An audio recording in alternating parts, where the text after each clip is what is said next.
Saudações a todos, me chamo Eduardo Lima, sou aluno do PROEF do Polo UFRN. Venho aqui para apresentar o trabalho final da disciplina Problemáticas da Educação Física, orientado pelo professor Antônio de Pádua e pelo tutor Erlan Costa. O trabalho consiste em realizarmos um mapa conceitual ao longo de 8 artigos que foram trabalhados durante 7 semanas. O primeiro artigo que foi trabalhado na disciplina foi o artigo Educação Física Escolar entre rola-bola e a renovação pedagógica. Um artigo muito interessante que fala sobre as atuações docentes. Esse artigo ele classifica as atuações docentes em 3 categorias. A primeira seriam as práticas tradicionais, onde o ensino é voltado apenas ao esporte. A segunda categoria seria o abandono do trabalho docente.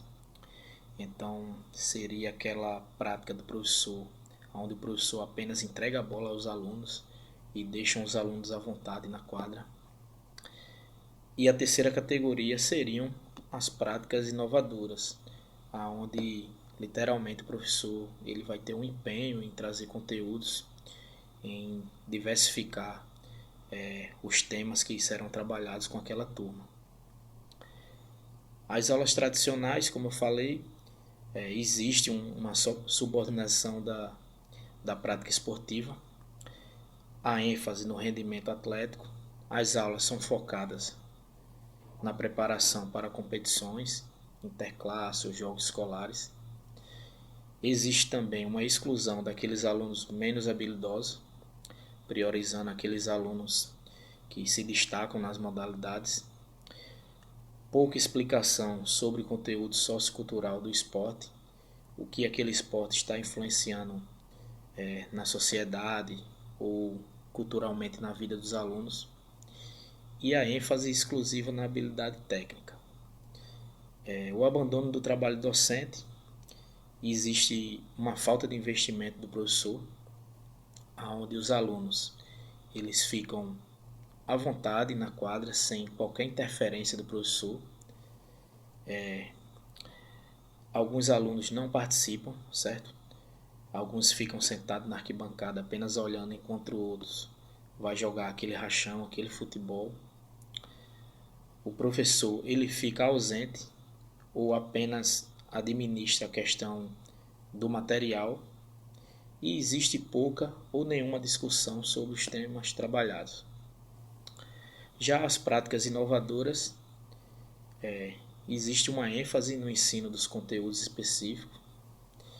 Ela vai de encontro uma ruptura contra o modelo tradicional. A educação física ela vai atuar literalmente como componente curricular, assim como todas as outras no ambiente escolar.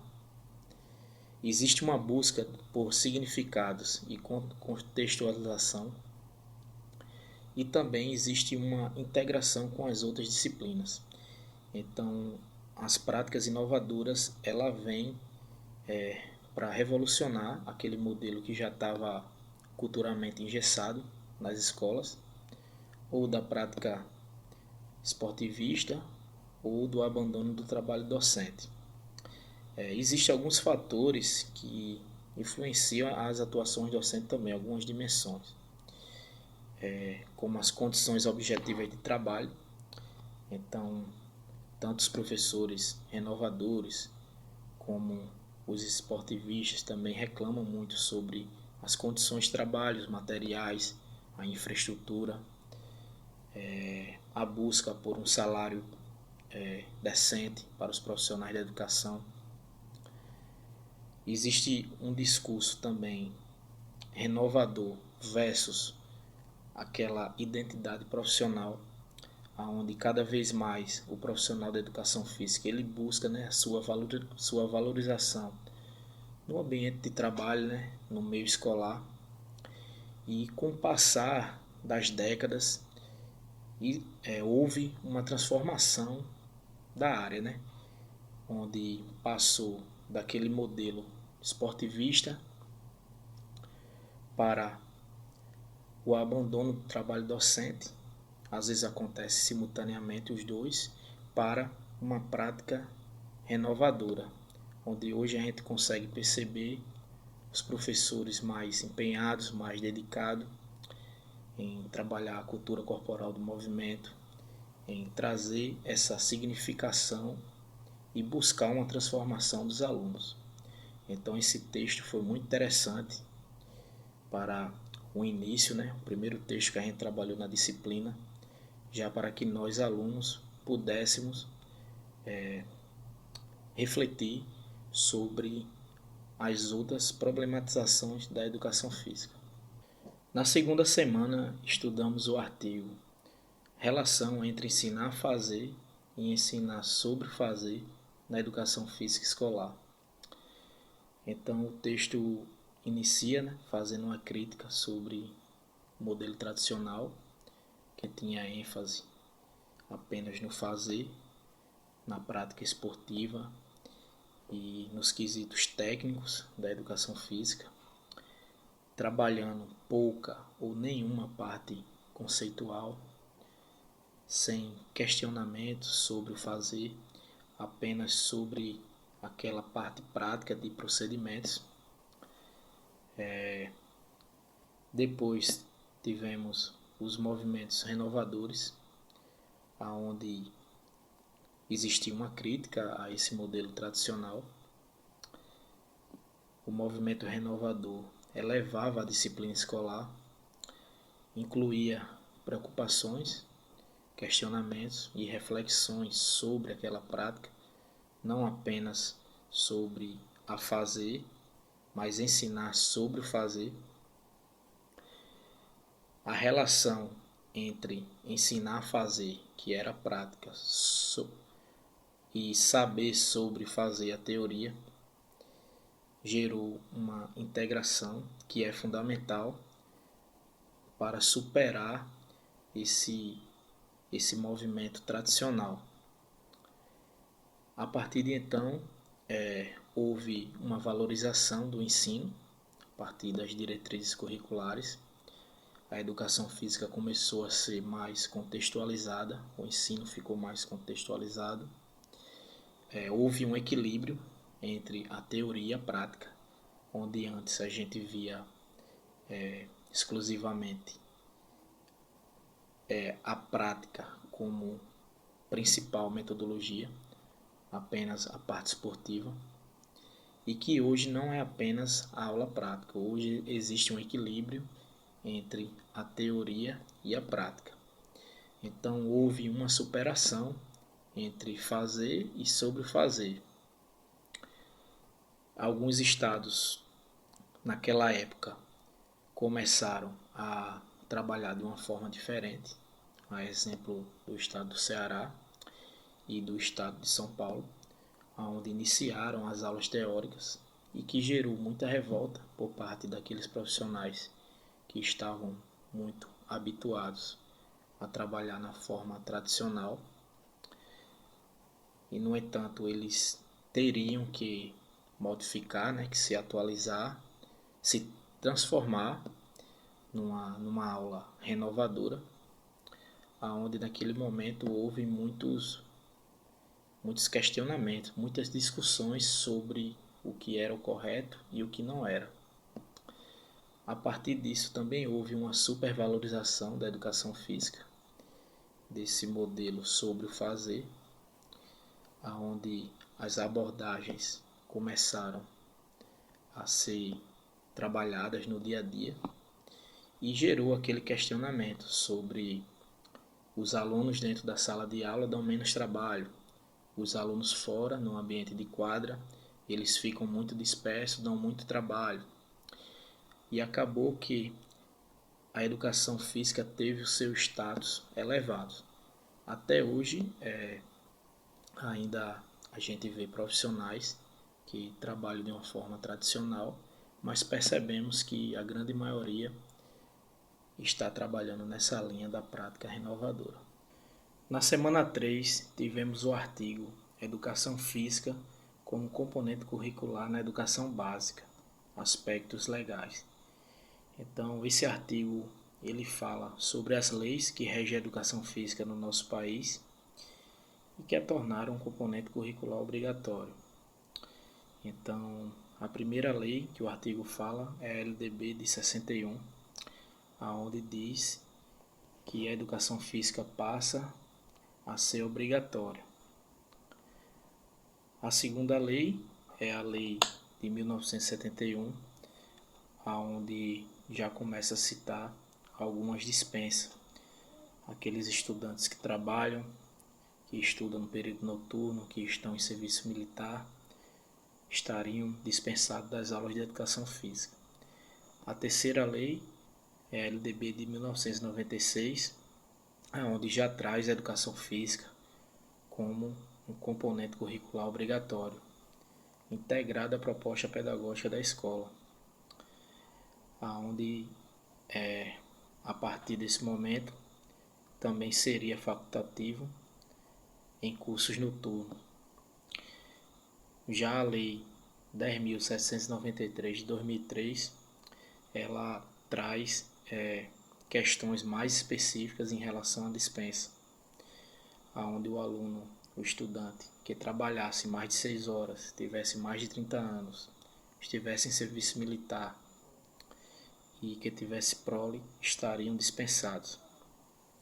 Então, a partir dessas legislações, foi necessário uma compreensão dessas leis, onde essas dispensas gerou questionamentos, onde é necessário fazer uma interpretação correta da lei atual. Foi necessário também uma implementação eficaz nas escolas, onde era possível favorecer a qualidade da prática pedagógica.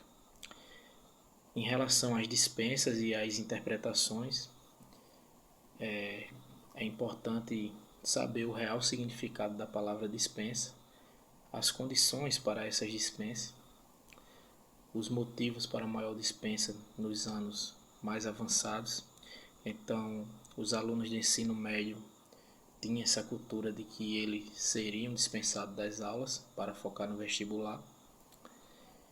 Em relação ao horário das aulas, por exemplo, aquelas escolas que faziam a educação física no contraturno tinha um número alto de dispensas, onde os alunos tinham dificuldade de ir nesse contraturno, muitas das vezes por morar em outra cidade ou de ser de zona rural.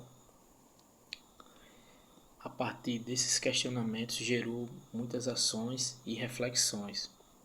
Então foi necessário rever a concepção da educação física, ter uma maior organização da política da área, uma revisão urgente na Lei 10.793 de 2003, aonde buscasse superar essa cultura das dispensas. Então, muitas das vezes acontecia o quê? Do aluno ele ter sofrido um acidente ou algo do tipo que não pudesse realizar as aulas práticas, aquele aluno seria dispensado. No entanto, ele poderia muito bem estar observando a aula e fazendo anotações e buscando absorver conhecimentos de outras formas. Em relação à educação física no ensino noturno, é uma situação muito delicada, onde muitas escolas não acontece a educação física à noite. Existe, alguns itens de facultatividade, onde lá no início, na LDB de 96, era facultativa nos cursos noturnos. Então, atualmente sabemos que poucas escolas funcionam, poucas aulas são oferecidas de educação física. Muitos alunos passam o dia trabalhando, estudam na EJA, passam o dia trabalhando e à noite eles se sentem cansados e muitas das vezes eles acham que a educação física irá fazer com que eles fiquem mais desgastados. Então, tudo isso gera um prejuízo na formação escolar daquele aluno. Então, ao passar dessas décadas, a legislação mudou, certo? Hoje sabemos que a educação física ela vem para complementar a formação integral do aluno, seja ele estudante diurno ou noturno, e mesmo aquele aluno que trabalha, a educação física ele vai servir como um complemento, certo? De lazer, de socialização, de integração, onde os alunos podem até relaxar mais nas aulas de educação física. Na semana 4 tivemos o artigo O afastamento e a indisciplina nas aulas de educação física escolar. Então, um artigo muito interessante, muito importante, onde fala alguns motivos, né, desses afastamentos e de indisciplina. Então, o artigo fala que um dos motivos, né, do afastamento seria a repetição dos conteúdos por parte do professor, a falta de diversidade desses conteúdos, repetição de gestos técnicos e a prática do esporte quase que exclusivo em todas as aulas.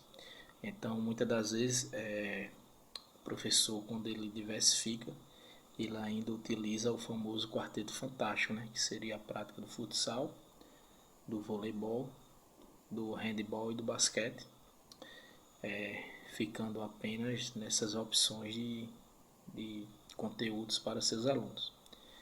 Então, o outro motivo de afastamento seria o insucesso e exclusão das aulas. Então, expor a exposição do corpo e do nível de habilidade. Então, muitas das vezes, a cobrança, né, para que os alunos pratiquem certos movimentos de forma perfeita e a cobrança de um nível técnico elevado faz com que os alunos se afastem das aulas. A relação de gênero também,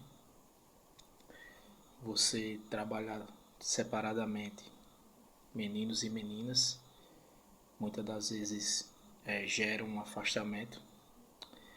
Privilegiar os mais habilidosos, então a partir do momento que você passa um conteúdo e você privilegia aqueles alunos que se destacam e exclui os menos habilidosos, isso causa também afastamento. Em relação à indisciplina dos alunos, podemos observar que conversas paralelas atrapalham as aulas e muitas das vezes gera essa indisciplina, agitação excessiva durante as aulas, falta de respeito com o professor e com os alunos, não respeitar e não seguir as regras. Então, é papel do professor deixar claro sobre as normas e as regras, explicar para eles o que pode e o que não pode na aula de educação física e nas outras aulas.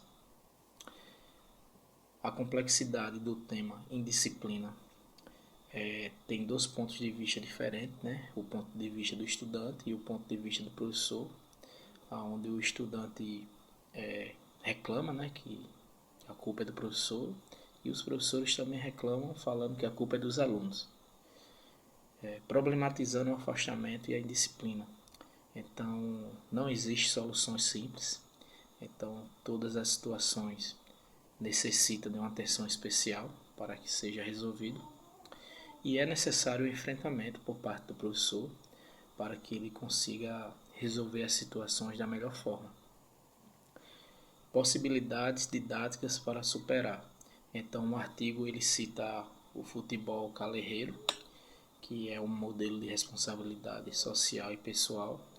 Muito interessante conhecermos esse método, né, esse futebol calerreiro. E também o artigo cita o Sport Education, né, que é um modelo de aprendizagem cooperativa, onde utiliza da cooperação para que os alunos possam estar mais unidos e que a aula consiga ser desenvolvida de uma melhor forma. Então é necessário superar o histórico da disciplina, certo? Para que os alunos consigam estar mais presentes nas aulas, para que esses números de afastamento e indisciplina diminuam. É necessário que o professor seja um professor que traga propostas renovadoras, que tenha um diálogo com seus alunos e que procure resolver as situações junto com seus alunos. Na semana 5 tivemos o artigo inquietações no tratamento do esporte na educação física escolar. Então, esse artigo ele trata a educação física e a questão do esporte como conteúdo. Inicialmente começou com o método esportivista, né? Em relação ao método desportivo generalizado, tratava do ensino de esportes.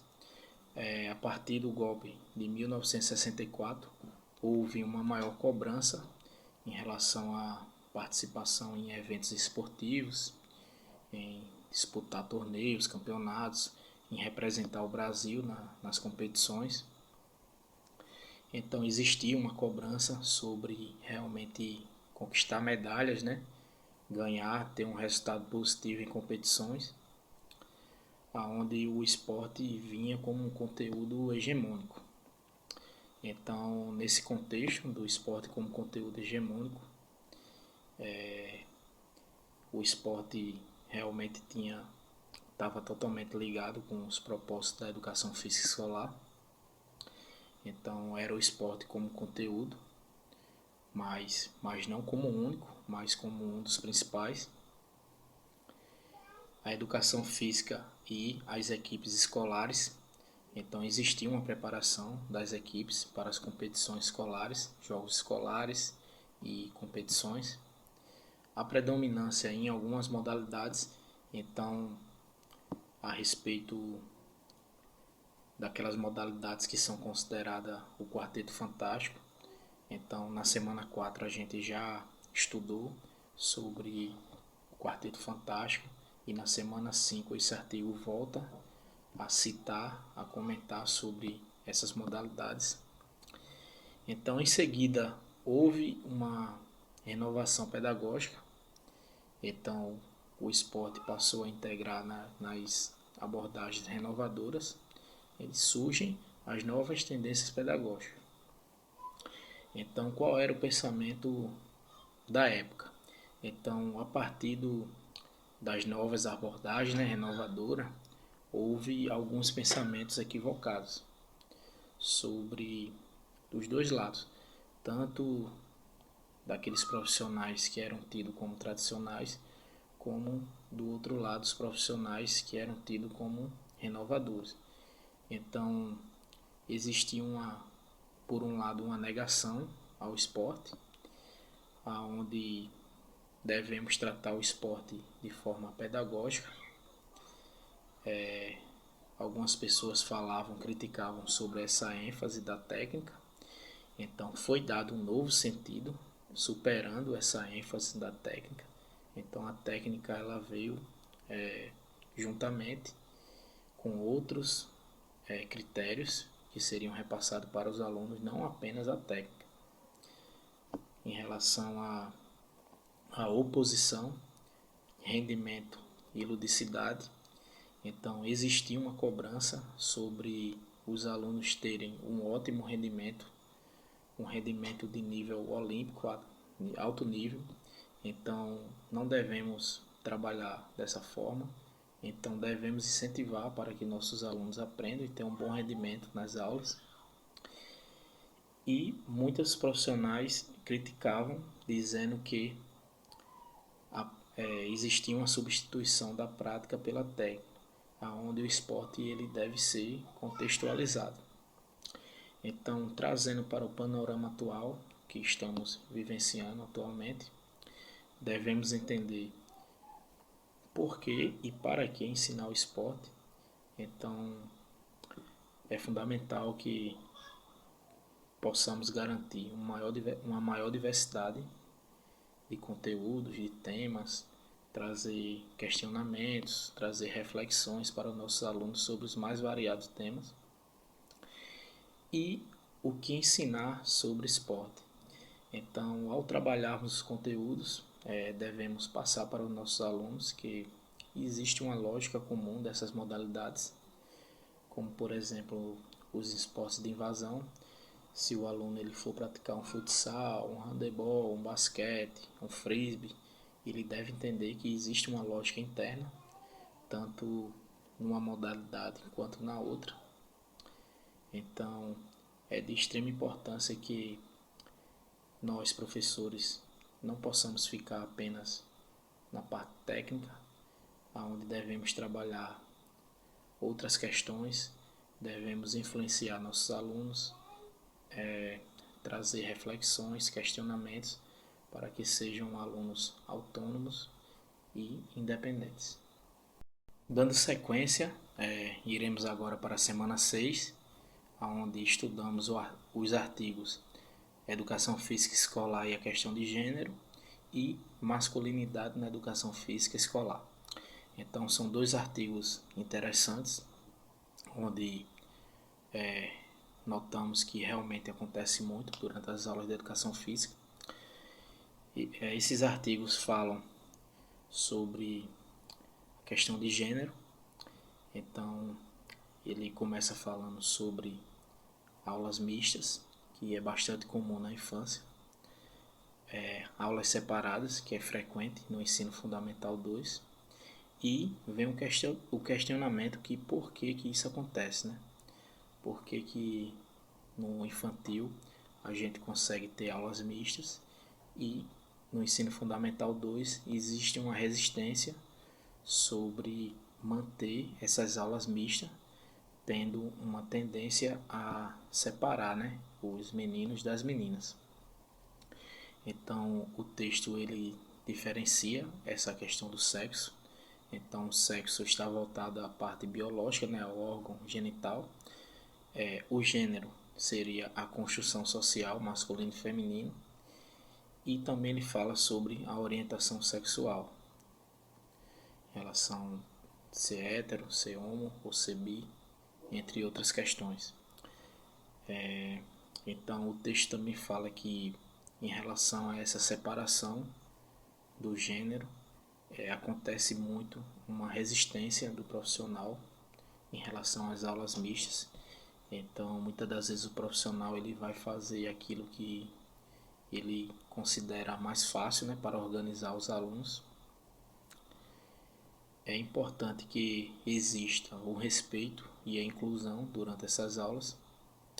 O texto ele classifica alguns pontos em relação à construção cultural dos corpos, aonde os meninos são incentivados a modalidades com mais contato físico, a respeito do futebol. As meninas incentivadas a atividades mais leves e passivas,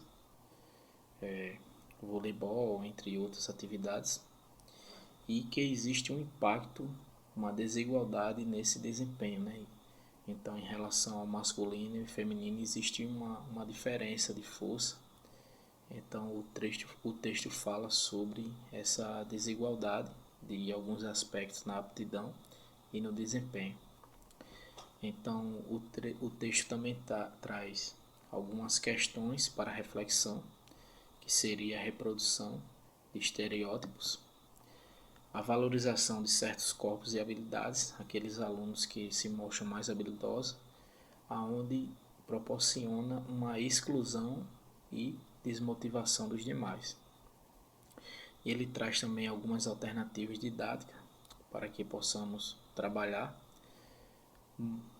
para que o profissional tenha uma maior sensibilização para a diversidade dos conteúdos, que ele possa propor atividades mistas e inclusivas, e que ele tenha o bom senso para fazer modificações de regras para uma maior equidade, para que ele possa trazer os alunos para a sua aula e os alunos possam gostar daquela aula, curtir aquela aula de uma forma equívoca.